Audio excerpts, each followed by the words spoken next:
ನೂತನ ಸಚಿವರಿಗೆ ಖಾತೆ ಹಂಚಿಕೆ ವಿಳಂಬ ಯಾಕೆ? ಸಿಎಂ ಡಿಕೆಶಿಗೆ ಇಂತಹ ಸ್ಥಿತಿ ಎದುರಾಗಿರೋದಾದ್ರೂ ಯಾಕೆ? ಸಂಪುಟ ವಿಸ್ತರಣೆಯಾಗಿ ವಾರ ಕಳೆದ್ರೂ ಖಾತೆ ಕಗ್ಗಂಟು ಮಾತ್ರ ಹಂಗೆ ಉಳ್ಕೊಂಡಿದೆ. ದೆಹಲಿಗೆ ಹೋಗಿ ಈಗ ದೆಹಲಿಯಲ್ಲೇ ಇದ್ದಾರೆ ಕೂಡ, ಏನು ವರ್ಕೌಟ್ ಆಗ್ತಾ ಇಲ್ಲ. ಪಟ್ಟು ಹಿಡಿದು ಪಡೆದಂತ ಪಟ್ಟ ಡಿಕೆಶಿಗೆ ಈಗ ಹೊರೆ ಆಗ್ತಾ ಇದೆಯಾ? ಸಂಪುಟದಲ್ಲಿರುವ 13 ಸಚಿವರಿಗೆ ಹೆಚ್ಚುವರಿ ಹೊಣೆಯನ್ನ ಕೊಡ್ತಾರಾ? ಹಂಚಿಕೆಯಾಗದಿರುವ ಖಾತೆ ನಿಭಾಯಿಸೋದು ಯಾರು, ಹೇಗೆ? 108 ಸವಾಲುಗಳಿದ್ದಾವೆ ಡಿಕೆ ಶಿವಕುಮಾರ್ ಅವರಿಗೆ. ಅಧಿವೇಶನಕ್ಕೆ ದಿನಗಣನೆ ಆರಂಭವಾಗಿದೆ. 19 ಜನ ಮಂತ್ರಿಗಳಾಗಿ ಪ್ರಮಾಣ ವಚನ ಸ್ವೀಕರಿಸಿದ್ದಾರೆ. ಯಾವ ಖಾತೆಯ ಮಂತ್ರಿ ಅನ್ನೋದು ಇನ್ನೂ ಕೂಡ ಅವರಿಗೆ ಹೇಳಿಲ್ಲ, ತಿಳಿಸಿಲ್ಲ. ಡಿಕೆ ಶಿವಕುಮಾರ್ ಅವರು ಡೆಲ್ಲಿಯಲ್ಲಿ ಈ ಕುರಿತು ಹೈಕಮಾಂಡ್ ಜೊತೆಲೆಲ್ಲ ಮೀಟಿಂಗ್ ಮೇಲೆ ಮೀಟಿಂಗ್ ಮಾಡ್ತಾ ಇದ್ದಾರೆ. ಅಧಿವೇಶನ ಹತ್ರ ಬಂತು. ಇಂಥದ್ದೊಂದು ಸಂಪ್ರದಾಯಕ್ಕೆ ಡಿಕೆ ಶಿವಕುಮಾರ್ ಅವರ ನೇತೃತ್ವದ ಕಾಂಗ್ರೆಸ್ ಸರ್ಕಾರ ಅಧಿವೇಶನ ಸಮಯದಲ್ಲಿ ಮಂತ್ರಿ ಸ್ಥಾನ ಘೋಷಣೆ ಆದರೂ ಕೂಡ ಯಾವ ಮಂತ್ರಿ ಅನ್ನೋದನ್ನ ತಿಳಿಸದೆ ಅವರೆಲ್ಲ ಅಧಿವೇಶನಕ್ಕೆ ಬರುವಂತ ಪರಿಸ್ಥಿತಿ.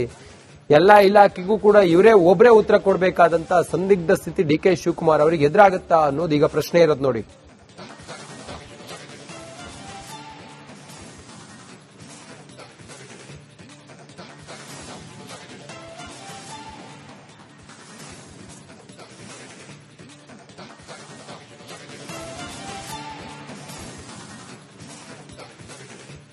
ಎಸ್, ಈ ಬಗ್ಗೆ ಮತ್ತಷ್ಟು ಮಾಹಿತಿಯನ್ನ ಕೊಡ್ತಾರೆ ನಮ್ಮ ಪ್ರತಿನಿಧಿ ಅಭಿಷೇಕ್. ಡೆಸ್ಕ್ ನಿಂದ ಲೈವ್ ನಲ್ಲಿ ಜಾಯ್ನ್ ಆಗ್ತಿದ್ದಾರೆ. ಅಭಿಷೇಕ್, ಇವೆಲ್ಲವನ್ನೂ ಕೂಡ ನೋಡ್ತಾ ಇದ್ರೆ ಕಂಪ್ಲೀಟ್ ಆಗಿ ಡಿಕೆ ಶಿವಕುಮಾರ್ ನಾನು ಕಮಿಟೆಡ್ ಅಲ್ಲ, ನಾನು ಸಿಂಗಲ್ ಅಂತ ಹೇಳ್ತಾ ಇದ್ದಾರೆ. ಸೊ ಈ ಸಿಂಗಲ್ ಅನ್ನೋ ಹಿಂದಿನ ಮರ್ಮ ಏನು ಅನ್ನೋದೇ ಪ್ರಶ್ನೆ. ಕೆಲವೊಮ್ಮೆ ಇರುವಂತ ವಿಚಾರ ಏನಂದ್ರೆ, ಅವರ ವಿರುದ್ಧ ಇರುವಂತ ನೆಗೆಟಿವಿಟಿನ ಪಾಸಿಟಿವ್ ಆಗಿ ಕನ್ವರ್ಟ್ ಮಾಡ್ಕೊಳ್ಳುವಂತ ಕೆಲಸವನ್ನ ಡಿಕೆ ಶಿವಕುಮಾರ್ ಕಳೆದ ಅನೇಕ ವರ್ಷಗಳಿಂದ ಮಾಡ್ಕೊಂಡ್ ಬಂದಿರುವಂತದ್ದು. ಒಂದು ಸಣ್ಣ ಉದಾಹರಣೆ, ಈಗ ಆಗ್ತಿರುವಂತ ವಿಚಾರವನ್ನ ನೋಡಬೇಕು. ಯಾರು ಉತ್ತರ ಕೊಡೋ ಅವಶ್ಯಕತೆ ಇಲ್ಲ, ನಾನು ಒಬ್ಬನೇ ಇದ್ದೇನೆ, ನನ್ನ ಸರ್ಕಾರದಲ್ಲಿ ನಾನು ಉತ್ತರ ಕೊಡ್ತೇನೆ ಅಂತ ಹೇಳುವಂತ ಮರ್ಮ ಏನಿರಬಹುದು. ಖಾತೆ ಹಂಚಿಕೆ ಆಗದೇ ಇರುವಂತಹ 19 ಜನ ಮಾತನಾಡಬಹುದು, ಅಥವಾ ಉಳಿದ 34 ಜನರ ಪೈಕಿ ಒಂದು ಸ್ಥಾನ ಖಾಲಿ ಇದೆ. ಅಷ್ಟೂ ಜನರು ನನ್ನನ್ನು ಓವರ್ಟೇಕ್ ಮಾಡೋದಿಲ್ಲ, ನಾನು ಏನು ಉತ್ತರ ಕೊಟ್ಟರು ನಡೆಯುತ್ತೆ ಅನ್ನೋದಿರಬಹುದು. ಅಥವಾ ಅವರ ಹೈಕಮಾಂಡ್ ಇಲ್ಲಿಯವರೆಗೂ ಖಾತೆಯನ್ನ ಹಂಚಿಕೆ ಮಾಡದೇ ಇರೋದನ್ನ ನೆಗೆಟಿವಿಟಿ ಅಂತ ತೋರಿಸ್ಕೊಳ್ದೆ, ಮೈನಸ್ ಅಂತ ತೋರಿಸ್ಕೊಳ್ದೆ, ಪ್ಲಸ್ ಅಂತ ತೋರಿಸ್ಕೊಂಡು ಖಾತೆ ಹಂಚಿಕೆ ಆಗೋವರೆಗೂ I will be the supreme ಅಂತ ತೋರಿಸುವಂತ ಪ್ರಯತ್ನ ಕೂಡ ಇರಬಹುದು. ಇಲ್ಲಿಗೆ ಒಂದು ವೀಕರ್ ಮೈಂಡ್ ಸೆಟ್ ಒಂದ್ ಕಡೆ ಆರಂಭ ಆಗಿದೆಯಾ ಅನ್ನೋದು ಪ್ರಶ್ನೆ ಇರುವಂತದ್ದು. ಕಾರಣ ಏನಂದ್ರೆ, ಈಗಾಗಲೇ ಖಾತೆ ಹಂಚಿಕೆ ಆಗಬೇಕಾಗಿತ್ತು, ಸಂಪುಟ ವಿಸ್ತರಣೆ ಕೂಡ ತುಂಬಾ ತಡವಾಗಾಯಿತು. ಖಾತೆ ಹಂಚಿಕೆ ಎಷ್ಟೊತ್ತಾಗಲೇ ಆಗಬೇಕಿತ್ತು. ದೆಹಲಿಗೆ ಹೋಗಿದ್ದಾರೆ, ಮಾತುಕತೆ ನಡೆಸ್ತಾ ಇದ್ದಾರೆ. ಪ್ರಾಬಬ್ಲಿ ಒಂದು ವೇಳೆ ಹೈಕಮಾಂಡ್ ಏನಾದ್ರು ಗ್ರೀನ್ ಸಿಗ್ನಲ್ ಕೊಟ್ರೆ ಇವತ್ತು ಅಥವಾ ನಾಳೆ ಒಳಗಡೆ ಖಾತೆ ಹಂಚಿಕೆ ಆಗುತ್ತೆ. ಆದ್ರೆ ಪ್ರಾಕ್ಟಿಕಲಿ ಉತ್ತರವನ್ನ ನೀಡಬೇಕಾದಂತ ಸಚಿವರಿಗೆ ಇಲಾಖೆಯ ಬಗ್ಗೆ ಯಾವುದೇ ಮಾಹಿತಿ ಇರೋದಿಲ್ಲ, ಪೂರ್ಣ ಪ್ರಮಾಣದ ಮಾಹಿತಿಯ ಕೊರತೆ ಇರುತ್ತೆ.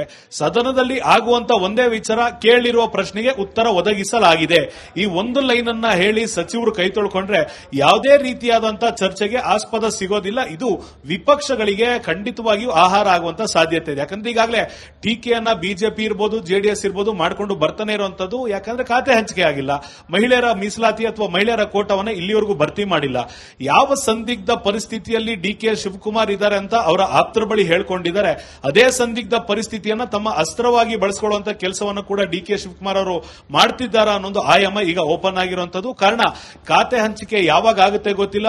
ಅವರ ಹೇಳಿಕೆಯನ್ನ ನೋಡಿದಾಗ ನಾನಿದ್ದೇನೆ, ನಾನು ಉತ್ತರ ಕೊಡ್ತೇನೆ ಅಂತ ಹೇಳಿದಾಗ ಎಲ್ಲರೂ ಕೂಡ ಯಾವ ಖಾತೆಯನ್ನ ಎಕ್ಸ್ಪೆಕ್ಟ್ ಮಾಡಬೇಡಿ, ನಾನು ಉತ್ತರ ಕೊಟ್ಟಿರ್ತೇನೆ, ನಿಮಗೆ ಕೊಟ್ಟಂತ ಖಾತೆಗಳನ್ನ ಆಮೇಲೆ ನೀವು ನಿಭಾಯಿಸಿ ಅಂದ್ರೆ ಬೆಳಗಾವಿ ಸೆಷನ್ ವರೆಗೂ ಖಾತೆ ಹಂಚಿಕೆ ಆಗಲಿಲ್ಲ ಅಂದ್ರೂ ಪರವಾಗಿಲ್ಲ ಅನ್ನೋ ದಾಟಿಯಲ್ಲಿ ಮಾತನಾಡ್ತಾ ಇರೋದ್ರಿಂದ ಹೈಕಮಾಂಡ್ ಹಾಗೂ ರಾಜ್ಯದ ನಾಯಕರ ನಡುವೆ ಸಮನ್ವಯತೆ ಪೂರ್ಣ ಪ್ರಮಾಣದಲ್ಲಿ ಇಲ್ಲ. ಈ ಸಮನ್ವಯತೆ ಬರೋವರೆಗೂ ಖಾತೆ ಹಂಚಿಕೆ ಆಗೋದಿಲ್ಲ.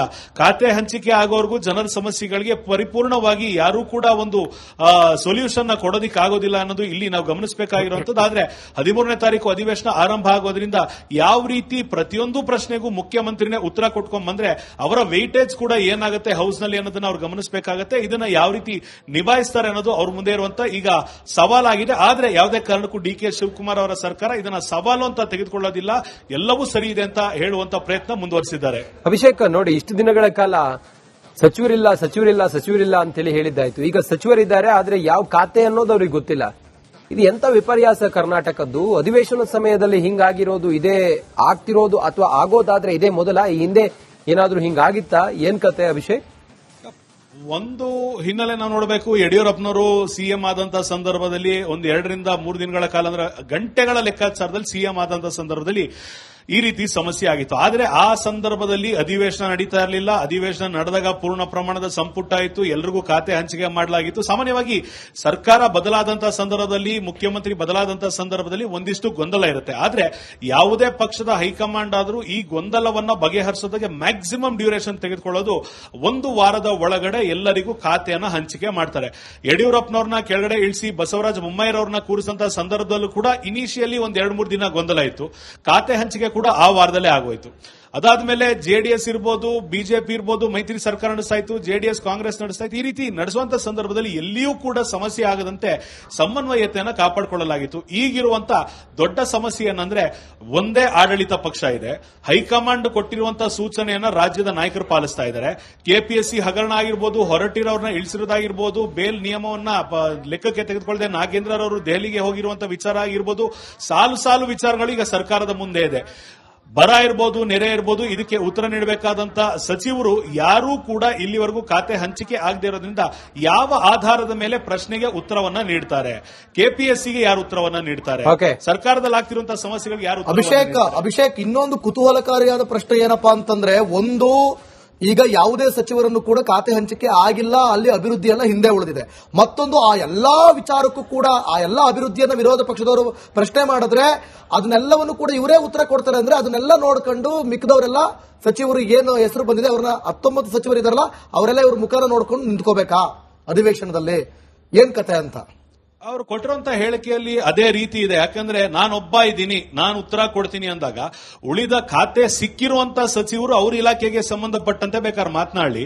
ಸಿಎಂ ಹೊರತುಪಡಿಸಿ 19 ಜನ ಏನು ಸಚಿವರಾಗಿ ಪ್ರಮಾಣ ವಚನ ತೆಗೆದುಕೊಂಡಿದ್ದಾರೆ, ಆ 19 ಸಚಿವರ ಕೆಲಸವನ್ನ ನಾನು ಒಬ್ಬನೇ ಮಾಡ್ತೇನೆ ಅಂದಾಗ ಪ್ರಾಬಬ್ಲಿ ಇಲ್ಲಿ ಅವರಿಗೂ ಕೂಡ ಇಷ್ಟ ಇರ್ಲಿಲ್ವೇನೋ. ಈ ಸಚಿವರು ಹೊಸದಾಗಿ ಪ್ರಮಾಣ ವಚನ ತೆಗೆದುಕೊಂಡಿರೋರು ಅವ್ರ ಕಡೆಯವರು ಇರ್ಲಿಲ್ವಾ, ಅಥವಾ ಅವರು ಶಿಫಾರಸ್ ಮಾಡಿದಂತ ಹೆಸರುಗಳಿರ್ಲಿಲ್ವಾ, ಅಥವಾ ಸರ್ಕಾರದಲ್ಲಿ ಸುಪ್ರೀಂ ನಾನೊಬ್ನೇ ಅನ್ನೋದು ಹೌದು, ಮುಖ್ಯಮಂತ್ರಿಗಳು ಸುಪ್ರೀಂ ಆಗ್ತಾರೆ. ಆದ್ರೆ ಯಾರಿಗೂ ಕೂಡ ಜವಾಬ್ದಾರಿಯನ್ನ ಹಂಚದೆ ಎಲ್ಲರ ಕೆಲಸವನ್ನ ನಾನೇ ಮಾಡ್ತೀನಿ ಅಂದಾಗ ಈ ಒಂದು ಇಂಗ್ಲಿಷ್ ನಲ್ಲಿ ಮಾತು ಹೇಳ್ತಾರೆ, Jack of all master of ನನ್ ಅಂತ. ಆ ರೀತಿ ಆಗುವಂತ ಸಮಸ್ಯೆ ಅಥವಾ ಸಂದರ್ಭ ಸಿಎಂ ರವ್ರ ಮುಂದೆ ಬಂದಾಗ ಪ್ರತಿಯೊಂದು ಸಣ್ಣ ಪ್ರಶ್ನೆಗೂ ನಾನೇ ಉತ್ತರ ಕೊಡ್ತೇನೆ ಅಂದಾಗ ಮುಖ್ಯಮಂತ್ರಿಯ ಕುರ್ಚಿಯ ವೆಯ್ಟೇಜ್ ಕೂಡ ಕಡಿಮೆ ಆಗುತ್ತೆ ಅನ್ನೋದು ಈಗ ಮುಖ್ಯಮಂತ್ರಿಗಳು ಗೊತ್ತಿದೆ. ಆದ್ರೆ ಹೈಕಮಾಂಡ್ ಇಲ್ಲಿವರೆಗೂ ಖಾತೆ ಹಂಚಿಕೆ ಮಾಡೋದಕ್ಕೆ ಬಿಡ್ತಾ ಇಲ್ಲ ಅನ್ನೋ ಒಂದು ಪಾಯಿಂಟ್ ಅನ್ನ ಅವರು ಬಹಿರಂಗವಾಗಿ ಹೇಳೋದಕ್ಕಾಗಲ್ಲ. ಯಾಕಂದ್ರೆ ಪಕ್ಷದ ವಿರುದ್ಧ ಮಾತನಾಡಿದಂತಾಗುತ್ತೆ, ಅಥವಾ ಹೈಕಮಾಂಡ್ ವಿರುದ್ಧ ಬೇಸರ ವ್ಯಕ್ತಪಡಿಸಂಗಾಗುತ್ತೆ, ಅಥವಾ ಇಲ್ಲಿಯವರೆಗೂ ಖಾತೆ ಹಂಚಿಕೆ ವಿಚಾರವಾಗಿ ನಡೀತಾ ಇರುವಂತಹ ಹಗ್ಗಜಗ್ಗಾಟ ಬಹಿರಂಗವಾಗಿ ಹೇಳ್ಕೊಳ್ಳೋದಕ್ಕೂ ಆಗದಿರೋದ್ರಿಂದ